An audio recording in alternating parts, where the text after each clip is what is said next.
बेटा, बहुत जल्दी से लेके आई हूँ तो मैंने इसको ठीक से मैनेज नहीं किया है। दूसरा क्वेश्चन है कि helium is use to dilute oxygen in diving apparatus. बिल्कुल सही बात है, जो स्कूबा डाइवर्स लेकर जाते हैं उसमें हीलियम डालते हैं, यानी कि ये स्टेटमेंट करेक्ट था। और क्या helium has higher solubility in O2? Helium has high solubility in, ये थोड़ा सा ट्रिकी पार्ट था, high solubility in O2 then who, समझ में नहीं आया। लेकिन यस, ये हम कॉम्बिनेशन इसलिए लेकर जाते हैं क्योंकि हमारा जो ओवरऑल सॉल्युबिलिटी है वो कम हो जाए। तो आई will go for A is correct and B is wrong, thinking कि भाई ये हायर सॉल्युबिलिटी इन O2 की बात नहीं है, ओवरऑल सॉल्युबिलिटी की बात करें, तो क्लैरिटी नहीं थी क्वेश्चन में। So A is true but R is false, I will go with that. अगला क्वेश्चन की तरफ आते हैं, here we go।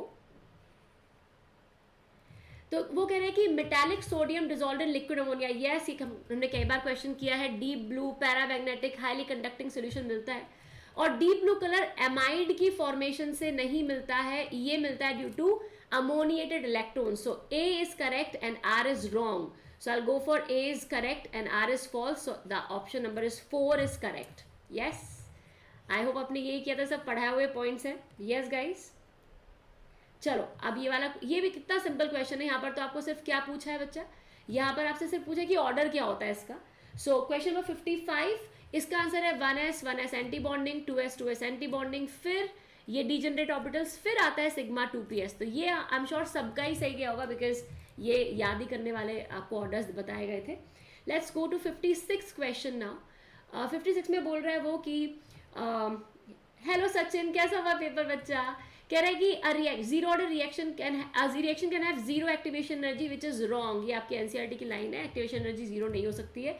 दूसरा कह रहा है minimum extra amount of energy absorb by reacting molecules so that their energy becomes equal to threshold energy, ये इसी को एक्टिवेशन एनर्जी बोलते हैं, यही डेफिनेशन है, तो ये करेक्ट है। सो A is wrong, R is incorrect. I hope it is clear, I hope ये क्वेश्चन आपने ऐसे ही किया होगा। 57th क्वेश्चन आपकी स्क्रीन पर आ गया है। वेट ऑफ टू मॉलिक्यूल, देखो ये क्वेश्चन का मुझे नहीं पता क्या आंसर है, बिकॉज ये वैसे तो तरीका मैं आपको बताया थी, आप खुद डिसाइड कर लेना। सोडियम इथॉक्साइड, ये एक सोडा लाइम डीकार्बोक्सिलेशन है। सोडियम इथॉक्साइड CH3, अच्छा CONA हो जाएगा ये, और इसका soda and lime NaOH and CaO कर रहे हो, तो मैंने आपको क्या बताया था कि कूना हटाओ और H लगा दो, तो CH4 मिल रहा है। 1 मोल का मास कितना होगा? 16, तो 2 मोल का मास कितना होगा? 32, तो इसका आंसर है ऑप्शन 3। ये वाला क्वेश्चन नहीं था, इसके बारे में बात कर रही थी, ये सही है, इसका आंसर है ऑप्शन नंबर 3। अगले पेज पे चलते हैं, here we go। Next question ये रहा आपकी स्क्रीन पर, थोड़ा सा इसको बड़ा कर लेते हैं, एक सेकंड रुकना, मैं बहुत अच्छे से इनको बना के नहीं ला पाई हूँ like other big big organisations, लेकिन जो भी है ये क्वेश्चन भी हमने क्लास में किया था इफ यू रिमेंबर। तो HCN डालते हैं CO के ऊपर तो साइनोहाइड्रिन बनता है, यानी कि क्या करने वाले हो आप, यहाँ पर इसको तोड़ के एक तरफ OH और CN आ जाएगा। और हम जानते हैं कि हाइड्रोलिसिस करते हैं जब एसिडिक मीडियम में, एसिडिक मीडियम में, तो CN COH में चेंज होता है, और हीटिंग भी कर रहे हो तो दो काम होंगे यहाँ पर, एक तो CN चेंज होगा COOH में, और साथ ही साथ जो हमारे अल्फा हाइड्रोक्सी एसिड्स होते हैं उनको हीट करने पर बेटा पानी निकल जाता है, तो पानी भी निकलेगा, तो आपका आंसर ये होना चाहिए यहाँ पर। This should be your answer which is option number first. I think आपने यही करा था मैम, पूरा पेपर एनसीईआरटी बुक का है, बिल्कुल सही बोला बेटा, बिल्कुल सही बोला, सारा पेपर वहीं से आया है। 59 तो बहुत ही सिंपल क्वेश्चन था। Atoms of all elements are composed of two fundamental particle, नहीं, ये स्टेटमेंट रॉन्ग है, डॉल्टन अंकल ने ऐसा नहीं कहा था, उन्होंने बोला 3 फंडामेंटल पार्टिकल हैं। मास इलेक्ट्रॉन का सही है। आइसोटोप्स की केमिकल प्रॉपर्टी सेम होती है, फिजिकल प्रॉपर्टी अलग होती है। प्रोटॉन इलेक्ट्रॉन को न्यूक्लियन नहीं, न्यूट्रॉन और प्रोटॉन को न्यूक्लियन बोलते हैं। और अल्टीमेट पार्टिकल, ये बात सही है, तो B, C and E option number first is the correct answer. I hope it is clear. Let's move on the next question now. Copper 2+ और कॉपर प्लस का D10 कॉन्फ़िगरेशन होता है, इसका D9, फिर भी ये D9 मोर स्टेबल होता है due to higher hydration enthalpy. NCERT की लाइन है ये। आगे बढ़ जाते हैं अगले क्वेश्चन की तरफ, थोड़ा जल्दी जल्दी करवा लें जिससे कि जल्दी से आप फ्री हो और थोड़ा आराम कर ले। तो वो बोल रहे हैं कि NM is number of possible values of magnetic quantum number. So magnetic quantum number यानी कि number of subs, let's call it NM, it is equal to 2l+1 होता है, और इसी को तोड़ मरोड़ के लिखा है। So 2l is equal to NM-1, L is equal to NM-1/2। So option number 2 is correct. Yes guys, अगले क्वेश्चन की तरफ। 62 इंटरमॉलिक्यूलर फोर्सेस मॉलिक्यूल्स के बीच में काम करती है, तो डायपोल डायपोल हो सकती है, डायपोल इंड्यूस डायपोल हो सकती है, हाइड्रोजन बॉन्डिंग हो सकती है, कोवेलेंट बॉन्डिंग नहीं, क्योंकि वो मॉलिक्यूल के अंदर इंट्रामॉलिक्यूलर इंटरेक्शन है। डिस्पर्जन फोर्सेस भी इंटरमॉलिक्यूलर होती है। तो A B C and E, A B C E, A B C जो भी है, कहाँ पे ये A B C, option number 4 is correct. I hope you are getting it correct. अगले क्वेश्चन की तरफ बढ़ते हैं। कितनी जल्दी जल्दी करवा रही हूँ क्योंकि मैं चाहती हूँ फ्री हो जाओ, थके हुए होंगे। होमोलेप्टिक कॉम्प्लेक्स जिसमें सारे लिगेंड सेम होते हैं, तो यहाँ पर हम देखें तो अमाइन और एक्वा दो तरह के लिगेंड हैं, यहाँ पर सारे ऑक्सिलेट हैं, यहाँ पर यानी कि ये हेट्रोलेप्टिक है, ये होमोलेप्टिक है। मिल गया आंसर हमें। अमीन क्लोराइडो दो हैं, अमीन एंड कार्बोनेटो दो हैं, तो हमारा आंसर यहाँ पर क्या हो जाएगा? Second option. Yes guys, simple, 63 का सेकेंड। आगे बढ़ते हैं अगले क्वेश्चन की तरफ। ये रहा आपकी स्क्रीन पर, थोड़ा बड़ा कर देंगे इसको हम। एक मिनट रुकना, ज़्यादा बड़ा कर दिया, थोड़ा छोटा कर देते हैं, है ना। ये लीजिए, ये आ गया आपका क्वेश्चन। ये हमने क्लास में बहुत बारी किया है। कह रहा है कि किसको रिड्यूस करने पर किस रिएक्शन पर हमें प्राइमरी मीन मिलेगी। तो ये रिड्यूस करके आप CONH2 को CH2NH2 कर देंगे, यानी कि प्राइमरी अमाइन मिलेगा यहाँ पर आपको, CH2NH2 प्राइमरी अमाइन। इसमें ये हॉफमैन ब्रोमाइड रिएक्शन है, आपको बताया था कि CH3 और NH2 को उठा लो यहाँ से, तो यहाँ भी आपको प्राइमरी अमाइन मिल रहा है। यहाँ पर भी रिडक्शन कर रहे हो तो CN will change into CH2NH2, right, primary amine मिल रहा है। लेकिन यहाँ NC है, तो यहाँ पर आपको NHCH3 यानी कि सेकेंडरी अमाइन मिलेगा। प्राइमरी अमाइन आपको फर्स्ट 3 में, और यहाँ आपको सेकेंडरी अमाइन मिला। तो पूछे कहाँ प्राइमरी नहीं मिलेगा, तो option 4 is correct. Yes guys, let's move on the next question now. 65, ये तो आपको पता ही होना चाहिए 65 में कि करेक्ट बायो वाला क्वेश्चन है। तो all enzymes that utilise ATP blah blah blah, that is correct answer. तो मैं इसको पढ़ भी नहीं रही हूँ क्योंकि आपको ये आई एम श्योर आता ही होगा। ये तो बहुत ही सिंपल सवाल था। Among the given options which act as a Lewis acid, जो इलेक्ट्रॉन डेफिशिएंट है, और वो है केवल BF3, it is electron deficient and act as a Lewis acid. अगले क्वेश्चन की तरफ बढ़ते हैं हम यहाँ पर, फटाफट जल्दी से फिनिश करते हैं इसको। ये क्वेश्चन तो मैंने ग्राफिकल क्वेश्चंस में आपको कराया था कि अगर हम यहाँ पर ग्राफ देखें, कौन सा वाला, ये वाला, P वर्सेस 1/P, तो हमें पता है कि P is equal to K into 1/V, ये बॉयल्स लॉ है एट कॉन्स्टेंट टेम्परेचर। तो P वर्सेस 1/V ग्राफ ही स्ट्रेट लाइन आता है, और जैसे जैसे टेम्परेचर बढ़ाओगे, temperature 3 is more than 2 is more than 1, वैसे वैसे ग्राफ का स्लोप बढ़ेगा। तो इसको option 3 is the correct option. I hope it is clear. Let's move on to the next question now. अगले पेज पे, here we go। ये देखिए, ये कितना आसान क्वेश्चन है। बच्चे बोल रहे हैं केमिस्ट्री का पेपर मुश्किल आया है, पर मुश्किल नहीं लग रहा है मुझे अभी तक, टू बी ऑनेस्ट। हाँ, लेकिन अच्छा है, ऐसा नहीं कि बिल्कुल देखते ही टिक हो जाएगा। कोक को as a reducing reagent use करते हैं, तो इसका ऑप्शन हो जाएगा थर्ड। वी ऑल नो, हमने कितनी सारी मेटलर्जी में इसको यूज किया है as a reducing reagent. Diamond में हाइब्रिडाइजेशन sp3 होती है, which is option number first. Fullerene का केज लाइक स्ट्रक्चर होता है, और ग्रेफाइट में sp2 हाइब्रिडाइजेशन होती है, इसे ड्राई लुब्रिकेंट की तरह यूज करते हैं। तो I think you can get your answer. अगले क्वेश्चन की तरफ चलते हैं। बोल रहा है कि the element expect to have largest ion. तो देखो, ये पॉजिटिव बनाएगा, ये नेगेटिव, ये 2 नेगेटिव और ये 3 नेगेटिव, और ये सारी की सारी आइसो इलेक्ट्रॉनिक स्पीशी हैं। आइसो इलेक्ट्रॉनिक, और इसमें मैंने आपको बताया था कि जो साइज होता है या रेडियस होता है वो एटॉमिक नंबर के इन्वर्सली प्रोपोर्शनल। एटॉमिक नंबर यहाँ पर 11 होता है, यहाँ पर 9 होता है, यहाँ पर 8 होता है, यहाँ पर 7। सबसे कम एटॉमिक नंबर के वाले का सबसे ज़्यादा एटॉमिक रेडिया है। तो ये आपको पढ़ाया हुआ क्वेश्चन आ गए काफ़ी सारे, नहीं, यस और नो। नेक्स्ट 70th क्वेश्चन पूछ रहा है कि a unit form by attachment of, ये सबको पता होता है, ये न्यूक्लियोसाइड और फिर फॉस्फेट से जुड़े न्यूक्लियोटाइड, तो दोनों करेक्ट आंसर है, पर एक्सप्लेनेशन नहीं है। So both statement 1 and 2 are correct. आगे बढ़ते हैं 71 क्वेश्चन की तरफ। जल्दी जल्दी फिनिश कर रहे हैं हम इसको, सो दैट आप थके आ रहे हो इस वक्त पे, तो जल्दी से फिनिश कर देती हूँ यहाँ पे, फिर हम बाद में देखेंगे। तो कह रहे हैं कि the following example of heterogeneous catalyst, जहाँ पर कैटलिस्ट की फिजिकल स्टेट लिए गए रिएक्टेंट्स की फिजिकल स्टेट से अलग हो। तो यस, यहाँ पर डाई नाइट्रोजन, डाई हाइड्रोजन है जो कि गैसेज हैं, और आयरन इज सॉलिड, तो सॉलिड और ये गैसेज है, तो ये हेट्रोजीनस कैटलिस्ट का एग्जाम्पल है। आंसर मिल चुका है। अगले क्वेश्चन की तरफ आते हैं। ये पूछ रहा है कि इनमें से कौन सा एलाइलिक यानी कि क्या है। तो मैंने आपको बताया हुआ है कि डबल बॉन्डेड कार्बन के बराबर वाले कार्बन को बोलते हैं एलाइलिक कार्बन। तो ये एलाइल हैलाइड है, एलाइल हैलाइड। बेंजाइल नहीं, अगर इस कार्बन पे होता तो ये बेंजाइलिक हैलाइड होता। इस पे होता तो विनाइलिक, इस पे है तो allyl halide. I am sure it is clear to you all, सबने सही किया होगा, फोर्थ आंसर। आगे बढ़ते हैं नेक्स्ट क्वेश्चन की तरफ। लेस्ने टेस्ट, मैंने कहा था क्वेश्चन यहाँ से जरूर आना है। लेस्ने टेस्ट में अगर सोडियम और नाइट्रोजन और सल्फर दोनों प्रेजेंट होते हैं तो आपको जो कलर मिलता है ब्लड रेड कलर, वो इसी का मिलता है, आइसोथायोसाइनेट का। I hope it is clear. जल्दी जल्दी डिस्कस कर रही हूँ, there is no delay and no बातें, नो बकवास in this class, I know you know that. Next question की तरफ बढ़ते हैं फटाफट। पूछ रहा है कि भाई, इसको बड़ा कर देती हूँ थोड़ा सा जिससे कि आप अच्छे से देख पाओ। एक सेकेंड रुकना बेटा, ये रहा आपका नेक्स्ट क्वेश्चन, बड़ा ही सिंपल। ये मैंने आपको पॉलीमर का जो छोटा सा सेशन दिया था उसमें से उठ के क्वेश्चन आ गया आपके पास, कॉन्ग्रेचुलेशंस। कि कौन बनाता है नियोप्रीन? तो क्लोरोप्रीन से बनती है नियोप्रीन। क्लोरोप्रीन कौन सा था? ये वाला, आई होप यू रिमेंबर। तो ये हमारा याद किया हुआ क्वेश्चन आ गया, आई होप आपको मेरी याद आई होगी। दूसरा पूछ रहा है कि इन दिस इक्वेशन ये डिपेंड्स इन दिस इक्वेशन, ये n पे डिपेंड करता है, डेफिनेटली करता है। दिख रहा है n बड़ा होगा तो ये बड़ा हो जाएगा, क्योंकि ये एक हमारी एक्सटेंसिव प्रॉपर्टी होती है डेल जी।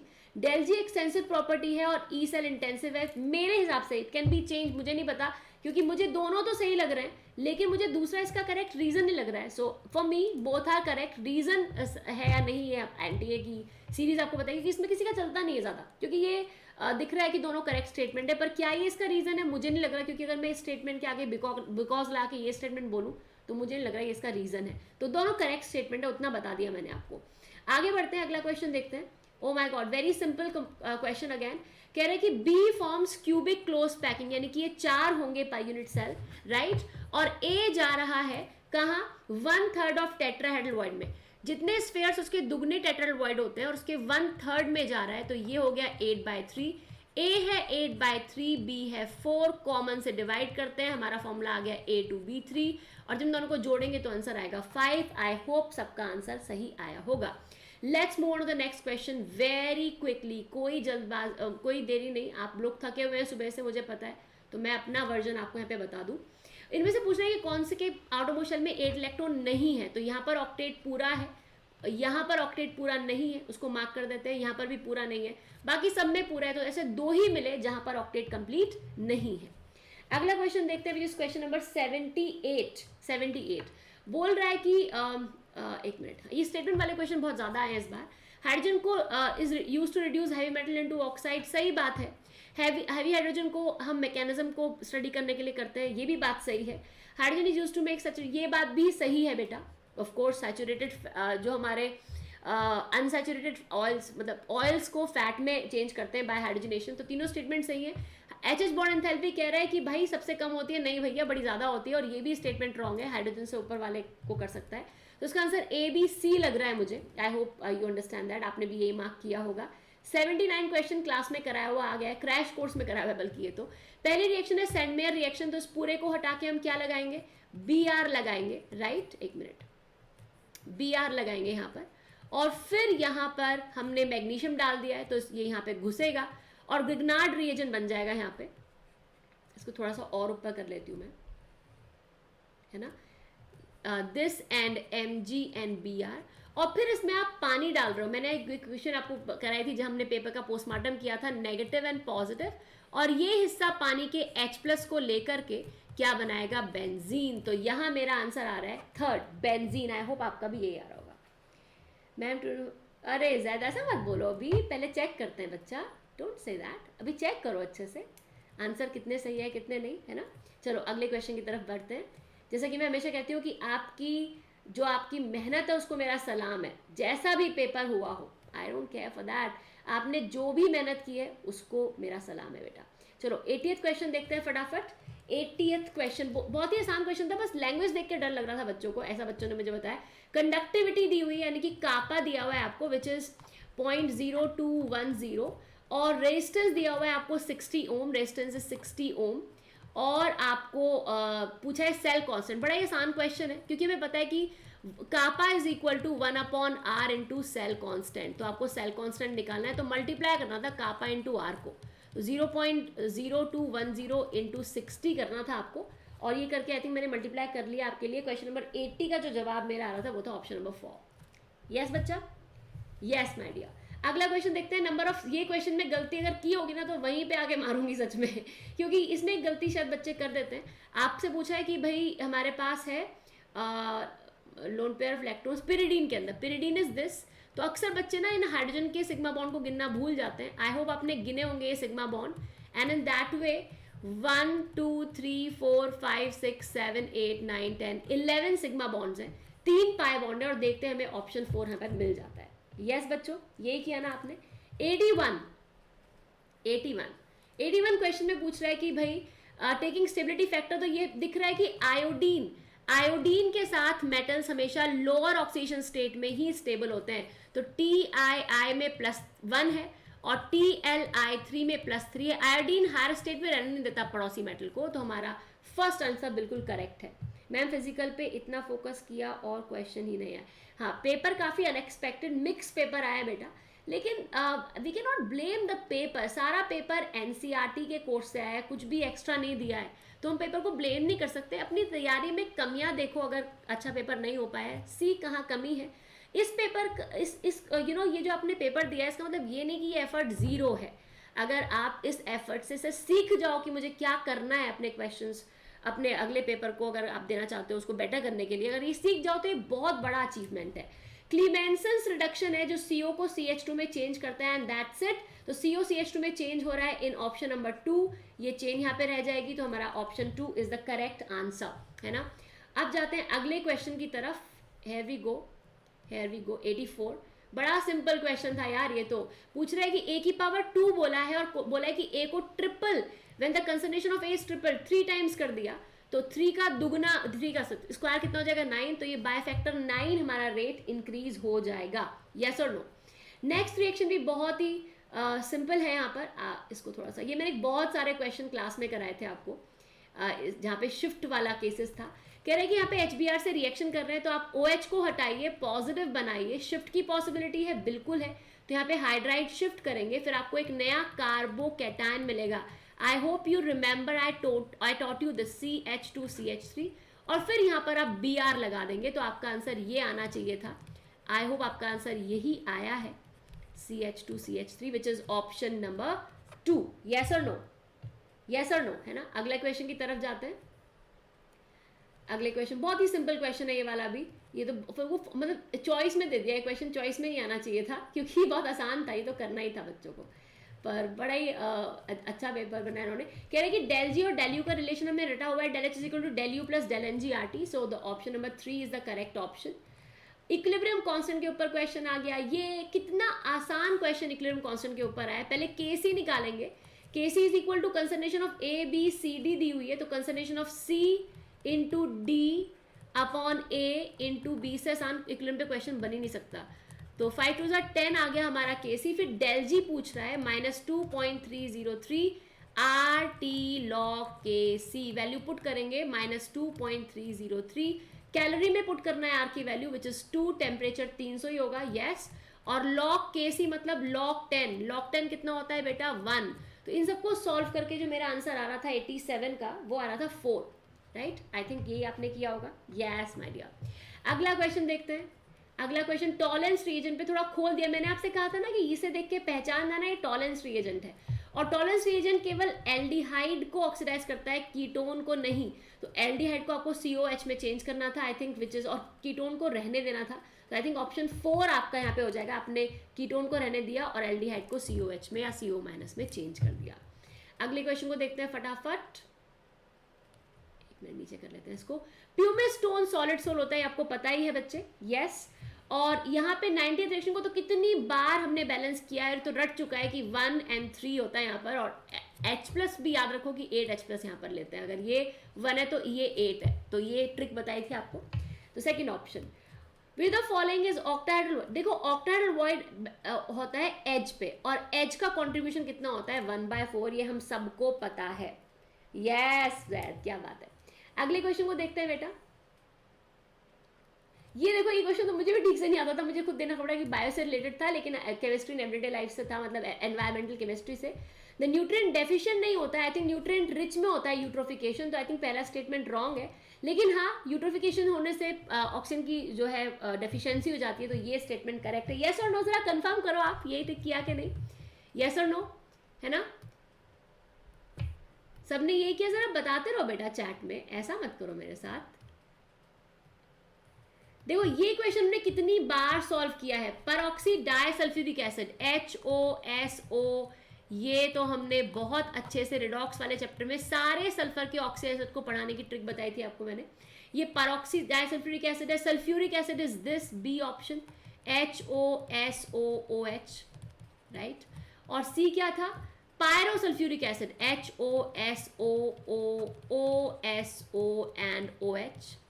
और ऑप्शन डी क्या था, सल्फ्यूरस एसिड, यानी कि केवल एक ही O होता है इसमें एंड OH। बस इसको निकाल करके जब इसे टिक करोगे तो 94 मैंने ऑलरेडी मार्क कर लिया है। 94 का आंसर आपका आ रहा है 3 आंसर है बेटा, यानी कि आप निकाल लेना है इसको देख करके कि कहाँ कितने बॉन्ड है। परऑक्सी डाइसल्फ्यूरिक एसिड में एक O बॉन्ड होता है ये वाला, तो इसका आंसर हो जाएगा 3rd, राइट।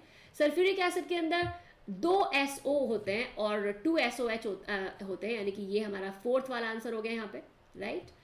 पायरोसल्फ्यूरिक में एक SOS बॉन्ड होता है, ये दिख गया हमें फर्स्ट वाला, और सल्फ्यूरस में केवल एक ही SO होता है, तो ये हमें सेकंड। ये क्वेश्चन सबका सही हुआ ना बेटा, मैंने बहुत अच्छे से पढ़ाया था वाला क्वेश्चन। प्लीज टेल मी ये सही हुआ कि नहीं हुआ, कंफर्म कर दो बेटा, जरा सा कंफर्म कर दो बेटा। देखो ये वाला क्वेश्चन भी एकदम आसान था, बस सीक्वेंशियल रिएक्शन काफी सारी कराई थी। रिड्यूस करते हो जब एल्डिहाइड को लिथियम एल्यूमिनियम हाइड्राइड, लिस्ट बनवाई थी मैंने आपको, तो CH2OH में रिड्यूस होगा। फिर इसमें H2SO4 डाल रहे हो, हीट कर रहे हो, तो यहाँ पे पानी निकलेगा, राइट, और आपको मिलेगा इथीन। फिर इथीन के ऊपर आप HBr का एडिशन कर रहे हो, तो आपको मिलेगा CH3CH2Br।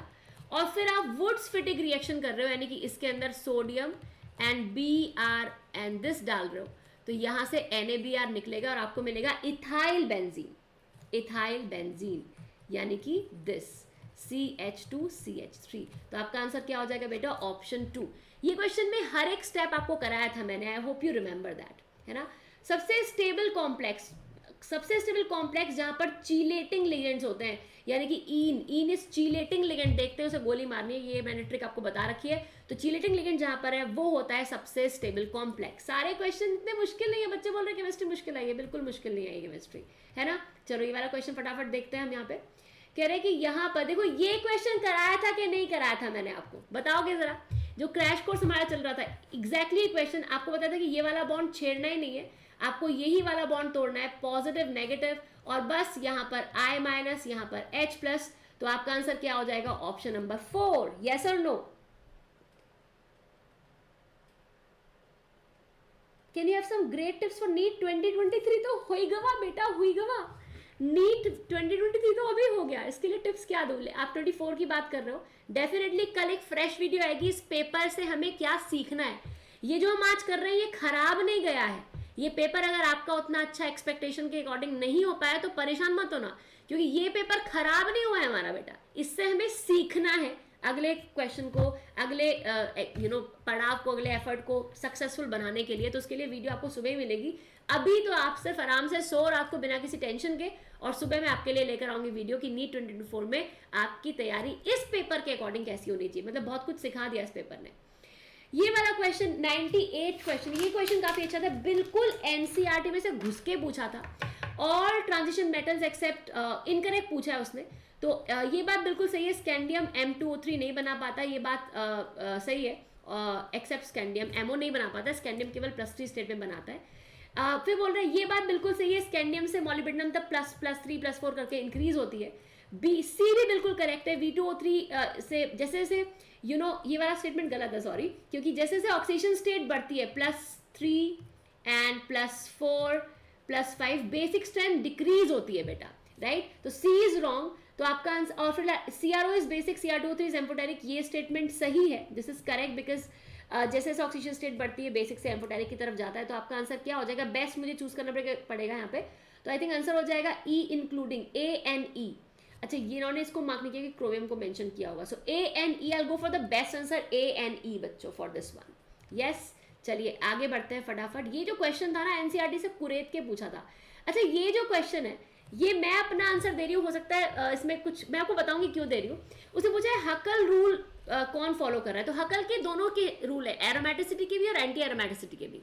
तो ये एरोमेटिक है, ये एरोमेटिक है, ये एंटी एरोमेटिक है, ये एंटी एरोमेटिक है, ये एरोमेटिक है, ये नॉन एरोमेटिक है, यहाँ हकल रूल फॉलो नहीं हो रहा क्योंकि ये नॉन प्लेनर होता है, नॉन प्लेनर, और ये हमारा एरोमेटिक है। तो अगर मैं हकल रूल को दोनों चीजें काउंट करते हुए देखूं तो मुझे हकल रूल यहां भी फॉलो होता हुआ नजर आ रहा है, यहां भी, यहां भी, यहां भी, यहां भी, यहां भी और यहां भी, यानी कि 6 केसेस में। लेकिन अगर उसने खाली एरोमेटिसिटी को देखकर आंसर दिया है तो एरोमेटिक में 1 2 3 एंड 4 होना चाहिए, पर मेरे अकॉर्डिंग क्योंकि उसने एरोमेटिक एंटी एरोमेटिक नहीं लिखा है, सो आई गो फॉर 6।